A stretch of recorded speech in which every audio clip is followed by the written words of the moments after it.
بسم اللہ الرحمن الرحیم صلی اللہ علی النبی الامی وعلی آلہ وصحبہ وسلم۔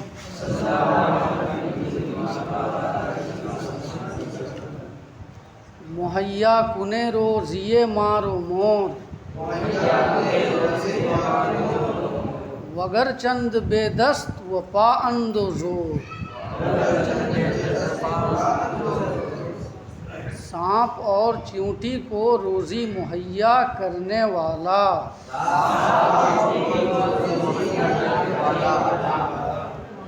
ہر چند کے وہ ہاتھ اور پاؤں اور طاقت سے خالی ہیں۔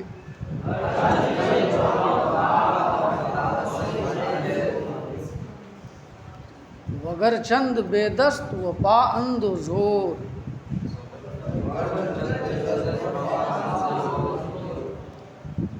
ایسے بھی اس مصرعے کا ترجمہ آپ کر سکتے ہیں، اگرچہ وہ کتنے ہی بے دست و پا اور بے زور ہیں۔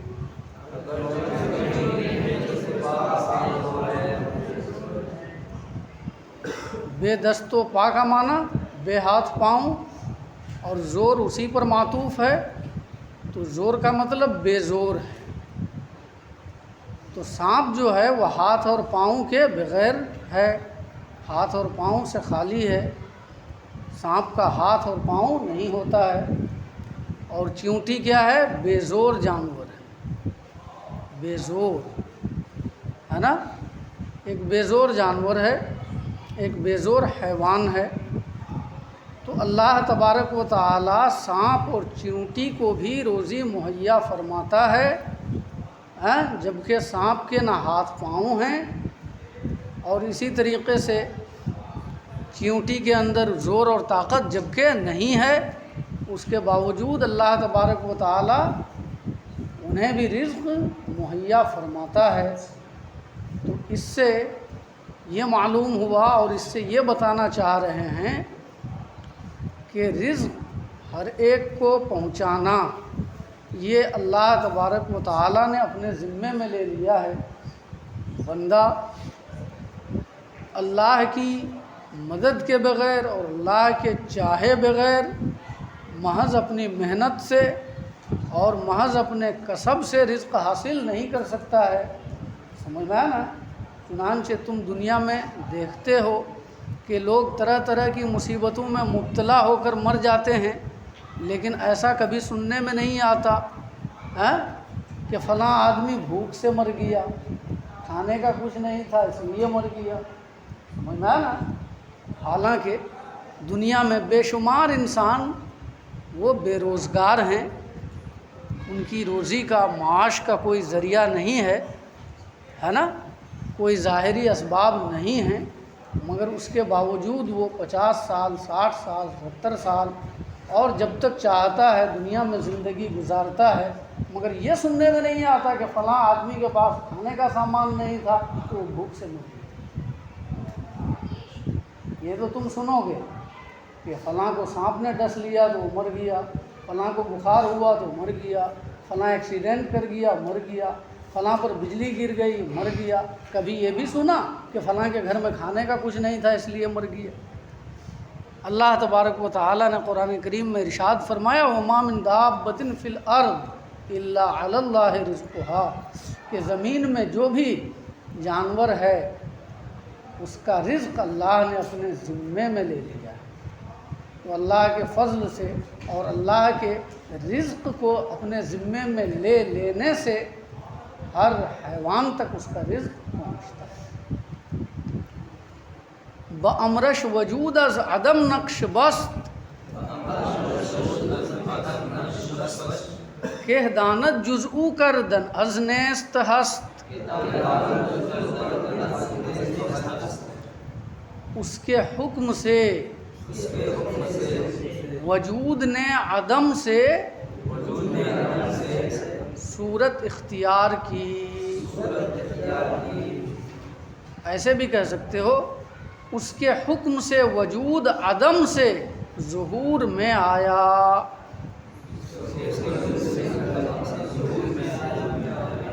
کون جانتا ہے اس کے سوا نیست سے ہست کرنا. ایسے بھی کہہ سکتے ہو کون جانتا ہے اس کے سوا معدوم کو موجود کرنا.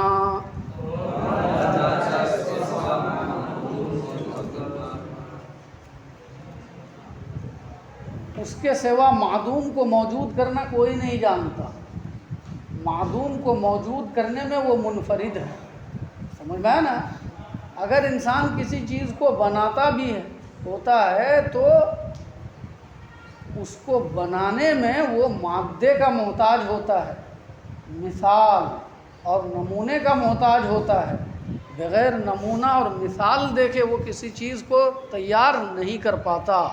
اور اللہ تبارک و تعالی نے پوری کائنات کو پیدا کیا بغیر کسی مثال اور نمونے کے، اور چیز کو بالکل بغیر کسی مثال اور نمونہ کے عدم سے وجود میں لایا. تو بغیر کسی مثال اور نمونہ کے شے کو معدوم سے موجود کرنا اور نیست سے ہست کرنا یہ اسی کا فعل ہے، اور اس میں وہ منفرد ہے اور اس کے علاوہ کسی کو اس کا علم نہیں. سمجھ میں آئی بات؟ تو شعر میں آیا نقش بست. نقش بست کا معنی ظہور میں آیا. نقش بست کا معنی ظہور میں آیا. ترجمہ کیا ہوا وہ آپ نے سماعت کر لیا، دوبارہ دیکھ لیجئے. اس کے حکم سے وجود عدم کے پردے سے ظہور میں آیا.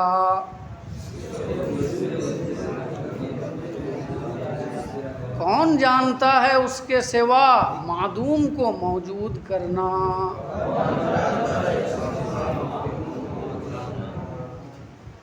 کوئی نہیں جانتا. پہلی بات تو یہ ہے کہ انسان بغیر مثال کے کسی معدوم کو موجود کرنے سے عاجز ہے. انسان علاوہ اس کے اگر وہ معدوم کو موجود کرتا بھی ہے، سمجھ میں آیا نا، تو پھر اللہ کی دی ہوئی صلاحیت ہی سے کرتا ہے. تو حقیقت میں معدوم سے موجود کرنے والا وہ اللہ رب العزت ہے. نہیں سمجھے؟ تو ہر معنی میں یہ بات، ہر اعتبار سے یہ بات صحیح ہے کہ اس کے سوا معدوم کو موجود کرنا کوئی نہیں جانتا. سمجھ میں آیا نا. اور اسی کے حکم سے وجود عدم سے ظہور میں آتا ہے. اگلا شعر دیکھیے. دیگر رہ بکت میں عدم در برد، وزاجا بصحرائے محشر برد. دوبارہ وہ عدم کے پردے میں لے جائے گا اور وہاں سے وہ محشر کے میدان میں لے جائے گا.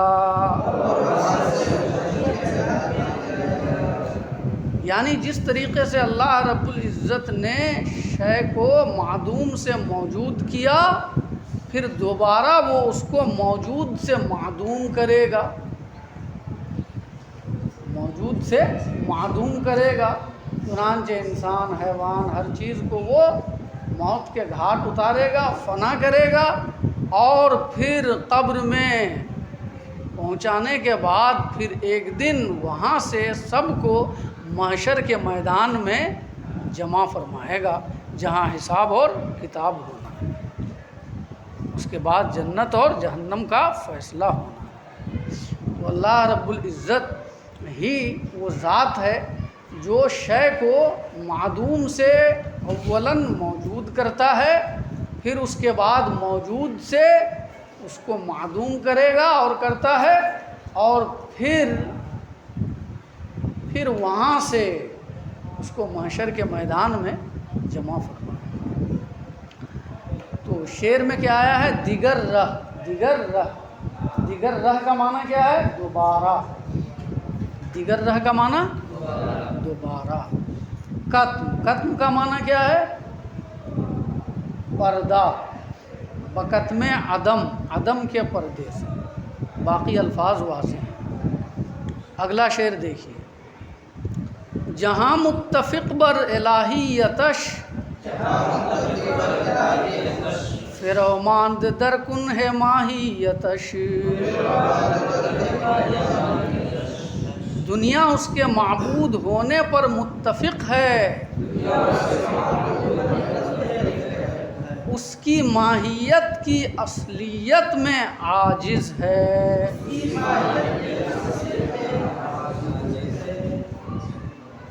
ساری دنیا اللہ رب العزت کو اپنا معبود مانتی ہے، اور سب کے سب اس کے معبود ہونے میں متفق ہونے کے باوجود اس کی حقیقت کی اصلیت کو سمجھنے میں عاجز ہے۔ اس کی حقیقت، اس کی ذات کی حقیقت کی اصلیت کو سمجھنے میں عاجز ہے۔ سمجھ میں آیا نا؟ ہے کہ نہیں؟ حدیث میں کہا گیا ہے کہ تم اللہ کی ذات میں غور نہ کرو، اس کی صفات میں غور کرو۔ ایک حدیث کا مضمون پیش کر رہا ہوں۔ اللہ کے رسول صلی اللہ علیہ وسلم نے ارشاد فرمایا، اللہ کی ذات میں غور نہ کرو، اللہ کی صفات میں غور کرو، اللہ کی خلق میں غور کرو۔ کیوں؟ کیوں؟ اس لیے کہ اللہ کی ذات میں غور کرو گے تو گمراہ ہو سکتے ہو۔ ہدایت حاصل کرنا ہے تو اللہ کی خلق میں غور کرو، اللہ کی صفات کو سمجھو، سمجھ میں آیا نا؟ اور اس کی تخلیق میں غور و فکر کرو، ہدایت سے مالا مال ہو، اور اللہ کی ذات کی حقیقت اور اس کی اصلیت کو سمجھنے میں اپنا دماغ لگاؤ گے تو گمراہ ہو سکتے۔ جیسا کہ ایک دوسری حدیث میں کہا گیا کہ قیامت قائم نہیں ہوگی اس وقت تک جب تک کہ یہ نہیں کہا جائے گا کہ ہر چیز کو اللہ نے پیدا کیا، تو اللہ کو کس نے پیدا کیا؟ ہاں؟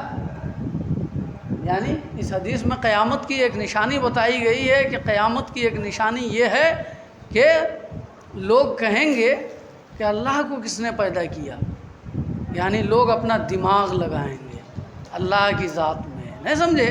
اپنی عقل لگائیں گے اور کہیں گے کہ ہر چیز کو اللہ نے پیدا کیا، تو اللہ از خود کیسے؟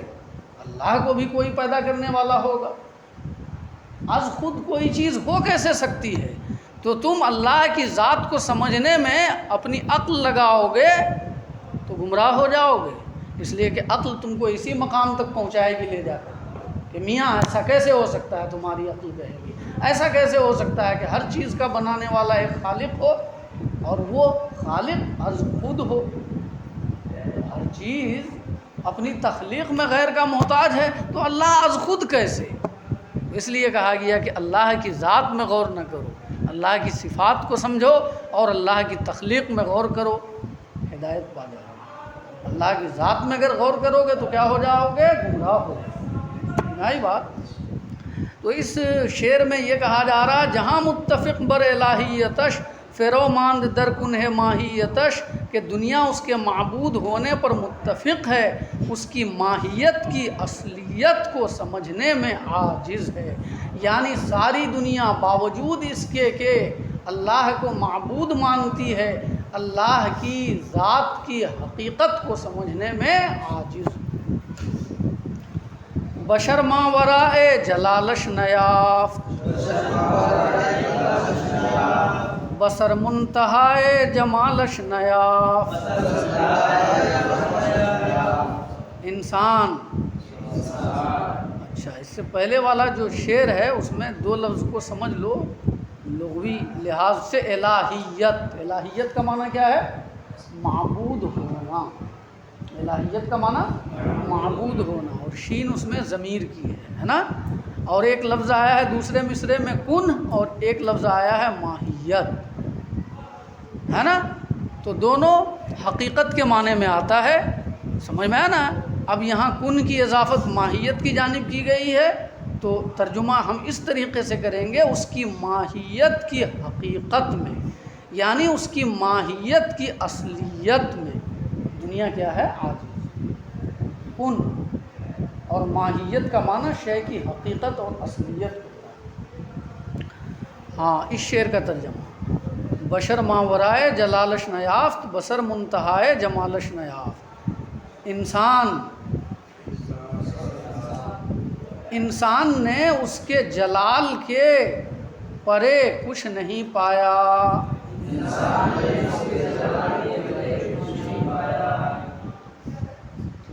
نظر نے، نگاہ نے اس کے جمال کی انتہا نہیں پائی۔ انسان نے اس کے جلال کے پیچھے کچھ نہیں پایا۔ نظر نے اس کے جمال کی منتہا کو نہیں پایا۔ یعنی انسان جو ہے نا، اللہ کے صفات جلالیہ سے آگے اللہ کی ذات کی حقیقت کو سمجھنے سے عاجز ہے۔ اللہ کی صفات جلال سے آگے کچھ نہیں پایا، مطلب وہاں سے آگے تک اس کی کوئی رسائی نہیں ہے۔ یعنی انسان کی رسائی جو ہے اللہ کی صفات جلال اور جمال ہی تک ہے۔ اللہ کی صفات جلال اور جمال سے پرے، پیچھے، آگے اور اللہ کی ذات کی انتہا تک انسان پہنچنے سے عاجز ہے۔ سمجھ میں آئی بات؟ بصر منتہائے جمالش نیافت، نظر نے اس کے جمال کی انتہا کو نہیں پایا۔ یعنی اللہ رب العزت کے جمال جہاں آرا کے محو میں انسانی نظر رہ جاتی ہیں اور اس سے آگے تک وہ نہیں پہنچ پاتی۔ سمجھ میں آنا؟ تو خلاصہ کلام یہ ہے کہ اللہ کی صفات، خواہ وہ صفات جلال ہوں یا صفات جمال، انسان کی پہنچ اس سے آگے تک نہیں ہے بلکہ انہی صفات تک۔ سمجھ میں آنا؟ نہ بر اوج ذاتش پرد مرغ وہم، نہ در ذیل وصفش رسد دست فہم۔ وہم کا پرندہ اس کے ذات کی بلندی تک پر نہیں مار سکتا ہے۔ وہم کا پرندہ اس کے ذات کی بلندی پر نہیں مار سکتا ہے۔ فہم کا ہاتھ اس کے صفات کی تہ میں نہیں پہنچ سکتا ہے۔ یعنی انسانی عقل اور انسانی فہم نہ تو اس کے صفات کی تہ تک پہنچ سکتا ہے اور نہ ہی اس کے ذات کی بلندی تک انسانی عقل پہنچ سکتی ہے۔ پہلے مصرعے کا مفہوم یہ ہے کہ انسانی عقل اس کی ذات کی بلندی تک پہنچنے سے عاجز ہے۔ دوسرے مصرعے کا مفہوم یہ ہے کہ انسانی سمجھ اس کے صفات کی تہ تک پہنچنے سے عاجز ہے۔ ذات تو دور کی بات ہے، اس کی صفات کی تہ اور اس کی گہرائی تک بھی ہے نا پہنچنے سے عاجز ہے۔ دری ورتا کشتی فروشد ہزار، کہ پیدا نشد تخت اے برکنار۔ اس بھنور میں ہزاروں کشتیاں ڈوب گئیں، جس کا کوئی تختہ کنارے پر ظاہر نہیں ہوا۔ اس کا ایک مفہوم یہ ہے آسان سا کہ جو معرفت الہی کے سمندر میں غوطہ زن ہوا وہ اس میں ایسا ڈوبا کہ پھر ابھر نہیں سکا۔ اور اس کا ایک مفہوم یہ ہے کہ اللہ کی ذات کی ہے نا اصلیت میں، اللہ کی ذات کی حقیقت میں جس نے غور کیا وہ ہلاک ہوا۔ وہ کیا ہوا؟ ہلاک ہوا۔ وہ ایسا ڈوبا کہ پیدا نہ شد تختہ برکنار، کہ جس کا ایک بھی تختہ ساحل سے نہیں لگا۔ ہاں، جیسا کہ بتایا گیا ہے نا کہ اللہ کی صفات کو سمجھو اور اللہ کی تخلیق میں غور کرو، اللہ کی پیدا کردہ کائنات میں غور کرو، سمجھ میں آیا نا؟ ہدایت پاؤ گے۔ اگر اللہ کی ذات میں دماغ لگاؤ گے تو گمراہ ہوگے۔ تو اسی بات کو بیان کر رہے ہیں حضرت شیخ سعدی کہ اس بھنور میں ہزاروں کشتیاں ڈوب گئیں جس کا کوئی بھی تختہ کنارے پر ظاہر نہیں ہوا۔ اور ایک دوسرا مفہوم وہ ہے جو پہلے بیان کیا، فروشد۔ فروشد کا معنی ڈوب گیا، ڈوب گئی، اور ورتا، ورتا کا معنی بھنور۔ سمجھ میں آئی بات؟ ہاں، اور ذیل جو پہلے شعر میں گزرا اس کا معنی ہے دامن اور اس کا معنی ہے تہ، سمجھ میں آیا نا؟ اور اوج کا لفظ گزرا اس کا معنی ہے بلندی، اور پرد جو ہے یہ پریدن مصدر سے فعل مضارع۔ صلی اللہ علی النبی الامی وعلی آلہ وصحبہ وسلم۔